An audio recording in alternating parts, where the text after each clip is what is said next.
दिल की बीमारी का नाम सुनते ही अक्सर लोगों के मन में एक ही सवाल आता है कि क्या अब स्टंट लगवाना पड़ेगा। कई लोगों को लगता है कि अगर हार्ट ब्लॉकेज का पता चल गया तो उसका इलाज सिर्फ स्टंट ही है, लेकिन सच्चाई इससे थोड़ी अलग है। हर ब्लॉकेज में स्टंट की जरूरत नहीं होती। कई मामलों में सही दवाओं, लाइफस्टाइल चेंजेस और रेगुलर मॉनिटरिंग से भी मरीज की स्थिति को बेहतर किया जा सकता है। अब समझते हैं कि आखिर हार्ट ब्लॉकेज होता क्या है। हमारे दिल तक खून पहुंचाने वाली नसों को कोरोनरी आर्टरीज कहा जाता है। जब इन आर्टरीज में कोलेस्ट्रॉल, फैट और कैल्शियम जैसी चीजें जमा होने लगती हैं, तो उन्हें प्लैक कहा जाता है। धीरे धीरे यही प्लैक नसों को नैरो कर देता है, जिससे दिल तक ब्लड फ्लो कम होने लगता है। इस स्थिति को हार्ट ब्लॉकेज या फिर कोरोनरी आर्टरी डिजीज कहा जाता है। इसके कारण मरीज को सीने में दर्द यानी कि चेस्ट पेन, सांस फूलना, जल्दी थकान या फिर हार्ट अटैक जैसी गंभीर समस्याएं हो सकती। अब क्या हर हार्ट ब्लॉकेज में स्टंट जरूरी होता है? तो इसका जवाब है नहीं। डॉक्टर सिर्फ ब्लॉकेज को देखकर स्टंट लगाने का फैसला नहीं करते। वो ये भी देखते हैं कि मरीज को क्या सिम्टम्स हैं, ब्लॉकेज किस जगह है,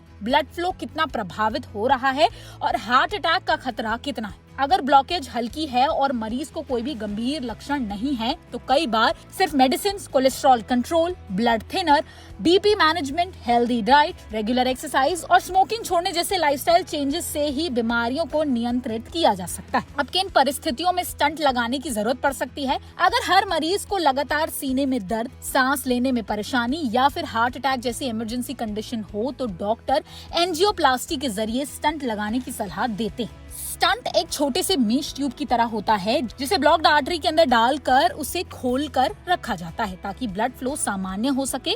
इससे दिल तक ऑक्सीजन और न्यूट्रिएंट्स का जो सप्लाई है वो बेहतर होता है और हार्ट अटैक का खतरा भी कम किया जा सकता है। कई लोग कहते हैं कि 70% ब्लॉकेज है, अब तो स्टंट लगाना ही पड़ेगा, लेकिन ऐसा जरूरी नहीं है। कई बार 70% ब्लॉकेज होने के बावजूद मरीज को सिम्टम्स नहीं होते, जबकि कुछ लोगों में कम ब्लॉकेज होने पर भी ज्यादा परेशानी हो सकती है। इसलिए डॉक्टर जरूरत पड़ने पर ईसीजी, एकोकार्डियोग्राफी, टीएमटी, सीटी, कोरोनरी एंजियोग्राफी या फिर कोरोनरी एंजियोग्राफी जैसी जांचों की मदद से ये तय कर सकते हैं कि दवा पर्याप्त होंगी या फिर स्टंट लगना जरूरी है। चाहे मरीज का इलाज दवाओं से हो या फिर स्टंट से, लाइफस्टाइल चेंजेस अपनाना बेहद जरूरी हो जाता है।